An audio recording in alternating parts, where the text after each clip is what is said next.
आशीष, चलिए बढ़िया। ये हो गई स्ट्रेटजी भारतीय बाजारों की। हाँ, वो स्टे लॉन्ग की रणनीति बहुत beautifully over the days workout करती हुई सीएनबीसी आवाज के इस प्लेटफॉर्म के थ्रू। लेकिन अब हर्षदा के पास जा रहा हूं। दो पार्ट में एक काम करते हैं हर्षदा, स्टॉक्स न्यूज को तोड़ते हैं। पहले तो समझाइए तीनों आईटी दिग्गज क्विकली स्नैपशॉट के तौर पे नंबर्स रहे कैसे और कैसा रिएक्शन एक्सपेक्ट किया जाए। इन्फोसिस टीसीएस का परफॉर्मेंस काफी बढ़िया। इनफैक्ट इन्फोसिस ने बम्पर नंबर्स पेश किए हैं, लेकिन विप्रो ने थोड़ा सा मायूस किया। तो इन्फोसिस जिसने बहुत ही बढ़िया प्रदर्शन पेश किया, FY22 का जो गाइडेंस इन्होंने एक बार फिर बढ़ाया है, उस पर बाजार आज रिएक्ट करेगा।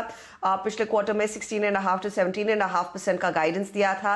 अब कंपनी कह रही है कि FY22 में डॉलर रेवेन्यू ग्रोथ करीब 19.5 to 20% के रेंज में रह सकती है। तो ये गाइडेंस है जो बाजार को पसंद आएगा, उस पर रिएक्ट करेगा। कांस्टेंट करेंसी रेवेन्यू ग्रोथ 7% बढ़ी है। डिजिटल में हम देख रहे हैं कंपनी ने काफी स्केल किया है। अब ओवरऑल कंपनी की जो रेवेन्यूज है, डिजिटल का हिस्सा उसमें करीब करीब 58% का है।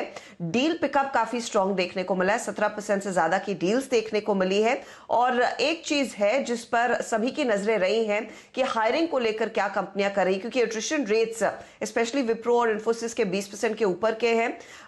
हायरिंग का टारगेट इन्फोसिस ने 55,000 के आसपास किया है साल के लिए, और एट्रिशन इनका एक बार फिर बढ़ गया है 25% के करीब। पिछले क्वार्टर में 20% का था। प्रॉफिट में ग्रोथ और मार्जिन्स भी अगर आप देखें तो स्टेबल रहे हैं। दूसरी तरफ अगर आप टीसीएस की बात करें तो टीसीएस के लिए जो बड़ा हेडलाइन है वो यही है कि जो बायबैक का आंकड़ा आया है वो उम्मीद पर खरा उतरा है। प्राइसिंग के लिहाज से 17% के प्रीमियम पर यह बायबैक कंपनी लेकर आ रही है, लेकिन क्वांटम ज्यादा है। अब तक 3 जो बायबैक्स हुए वो 16,000 करोड़ के हुए हैं आशीष। 18,000 करोड़ का यह बायबैक होने वाला है 4,500 रुपए प्रति शेयर पर। टेंडर रूट के जरिए यह बायबैक होगा। अब नंबर्स पर अगर आए तो यहां पर हमने एक चीज नोटिस की है कि डॉलर रेवेन्यू ग्रोथ बीट है, अच्छा खासा प्रदर्शन देखने को मिला है। अनुमान था कि 2% तक की ग्रोथ देखने को मिलेगी, लेकिन मार्जिन पर प्रेशर है। मार्जिन पर प्रेशर इसीलिए है क्योंकि इन्होंने हायरिंग काफी की है, 28,000 नए कर्मचारी जोड़े हैं, 1,10,000 कर्मचारियों को प्रमोशन दिया है, 40,000 कर्मचारियों को आगे और प्रमोशन देंगे। तो ये जो वेज कॉस्ट बढ़ा है उसके चलते मार्जिन पर दबाव है, और मार्जिन 60 बेसिस पॉइंट कम हुए हैं, और ये 25% के दायरे में लेकिन अभी भी बने हुए हैं। प्रॉफिटेबिलिटी में भी हम देख रहे हैं थोड़ा सा इजाफा जरूर है, लेकिन ये हमारी उम्मीद पर खरा नहीं उतरा है। वैसे अगर आप गौर करें डील विंस अच्छी खासी हैं। 1 मिलियन के क्लाइंट्स या फिर छोटी टिकट साइज की डील ज्यादा है, लेकिन 100 मिलियन 50 मिलियन वाले कैटेगरी में भी बकेट साइज बढ़ रहा है, और मैनेजमेंट ने साफ कहा प्राइसिंग इंप्रूव हो रही है। डिटेल्स ऑफ कोर्स आपको 10:30 बजे सीएनबीसी आवाज पर जब मैनेजमेंट जुड़ेगा उसमें और मिलेंगे। लेकिन विप्रो की अगर बात करें तो यहां पर हमने देखा है परफॉर्मेंस म्यूटेड है। रेवेन्यू इतना नहीं बढ़ा जितना उम्मीद थी। डॉलर रेवेन्यू करीब करीब 2.3% ही ग्रो होता हुआ दिखाई दिया है। कांस्टेंट करेंसी बेसिस पर 4-4.25% की ग्रोथ की उम्मीद थी, 3% ही कंपनी ने डिलीवर किया। मार्जिन्स और Q4 का गाइडेंस ठीक ठाक है। Q4 में कंपनी कह रही है 2 से 4% तक की ग्रोथ देखने को मिलेगी। जो नए एक्विजिशंस किए हैं उसका कंट्रीब्यूशन आएगा। तो विप्रो थोड़ा सा ठंडा, लेकिन इन्फोसिस बहुत ही बढ़िया परफॉर्मेंस, और टीसीएस का परफॉर्मेंस भी अच्छा। टीसीएस भी अच्छा। तो एडीआर जो कल रिएक्शंस आए थे कुछ हद तक, तो खैर इंडियन मार्केट्स में इन्फोसिस ऑलरेडी उछाल के साथ कामकाज कर रहा था, तो उसको एडजस्ट करिएगा। लेकिन एडीआर कह रहे हैं 3% का उछाल, पर उसमें एडजस्टमेंट हमारी कल की तेजी का हो गया। और विप्रो 8.5% का एडीआर दबाव, और टीसीएस हर्षदा कह रही है नंबर्स थोड़ा सा बायबैक का क्वांटम एक्सपेक्टेशन से ज्यादा, और नंबर्स ठीक ठाक। और अच्छी बात यह कि टीसीएस में नंबर्स से पहले बहुत ज्यादा बिल्टअप नजर नहीं आया है।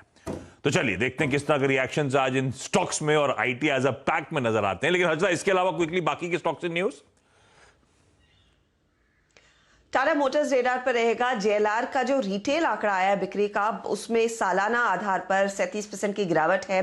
थोड़ा सा डैम्पने है। चाइना में सेल्स करीब 7% क्वार्टर ऑन क्वार्टर घटी है, और यूरोप सेल्स में भी दबाव देखने को मिला है। कंपनी कह रही है रिटेल सेल्स में प्रेशर आया है चिप शॉर्टेज के चलते, तो वो कहानी कंटिन्यू करती है। आज कोटक महिंद्रा बैंक भी रेडार पर रखिएगा, क्योंकि बैंक के बोर्ड ने दरअसल रेजोल्यूशन पास कर दिया है कि प्रोमोटर्स की जो वोटिंग राइट्स है वो 26% पर कैप की की जाएंगी, तो वो स्टॉक रेडार पर रहेगा। इसके अलावा रियल्टी काउंटर्स, खासतौर से महाराष्ट्र में काम करने वाली कंपनियां Kolte Patil, Sunteck realty, Mahindra life spaces जैसे स्टॉक्स, गोदरेज, तमाम वो स्टॉक्स रेडार पर रहेंगे, क्योंकि कल महाराष्ट्र के कैबिनेट ने तय किया है कि 500 स्क्वायर फीट से कम वाले घरों पर आपको स्टैंप ड्यूटी नहीं देनी पड़ेगी। तो वो इनफैक्ट एक पॉजिटिव रहेगा। ये लो कॉस्ट हाउसिंग के लिए प्रॉफिटेबल डेफिनेटली है, या फिर स्पेशली कंज्यूमर्स के लिए एक अच्छा सौदा है। नजारा टेक बोर्ड बैठक होने वाली है 17 तारीख को। इशुएंस ऑफ शेयर्स को लेकर लूमैक्स ने दरअसल कमर्शियल ऑपरेशंस शुरू कर दिए। इलेक्ट्रॉनिक कंपोनेंट्स जो ऑटोमोटिव्स के लिए बनाते हैं, हरियाणा में जो प्लांट है उसका कल ऑपरेशनल कमेंसमेंट शुरू हो गया है, तो वो स्टॉक भी आज रेडार पर। ओके, ये तमाम वो कंपनीज हैं जो खबर की वजह से आज रडार पर रहेंगी, इनको रखिएगा नजर पे।